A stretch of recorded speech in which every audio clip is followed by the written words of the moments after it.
My husband has a habit of sitting in the car 5 to 10 minutes before entering the house.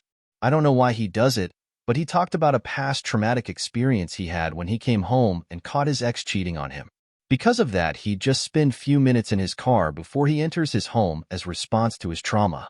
Now, I won't say that he's wrong in coping with what happened, but this has made me feel uneasy, and it had caused many fights between us. Like when we have guests, he'd sit outside before coming in, or when dinner is waiting on him and he'd take 10 minutes silently sitting in the car. I was worried that something might come up and he does not respond properly. And it happened last week. My 8-year-old son tripped and fell from the stairs and broke his ankle. He was in so much pain, and I called my husband to come take him to the hospital, and he rushed out of work, but then I called, and then I was stunned when I looked out the window and I saw him sitting outside the house in his car. I was both shocked and angry. I ran outside and I asked how long he was sitting in the car. He told me around 8 minutes. I asked why he didn't come into the house immediately to help, and he said he would after 2 more minutes. I was so mad and hurt, but tried to rush him, and he insisted he wouldn't feel comfortable coming in until the 10 minutes were up.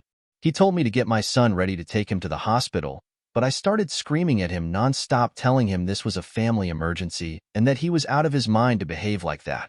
It might not have been my best response, but I was shocked by his behavior and quite concerned because I had this situation always stuck in the back of mind, thinking what my husband do when there's a family emergency.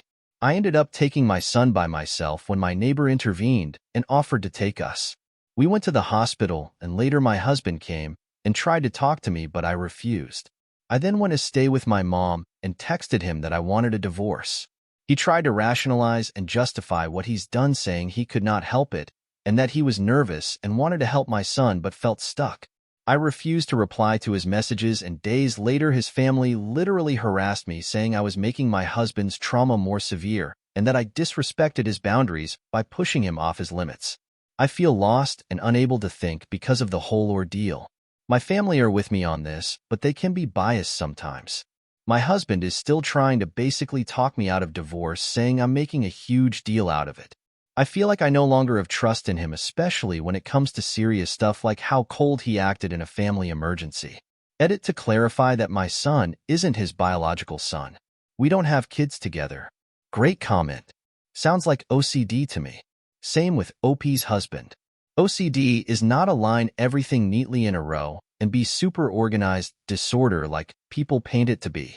OCD creates intrusive thoughts and compulsory behaviors that can soothe those thoughts and make them go away for a bit.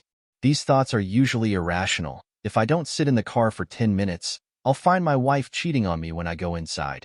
If I don't follow this ritual with the locks, something horrible may happen to my family, or whatever thought your father may have had to do it.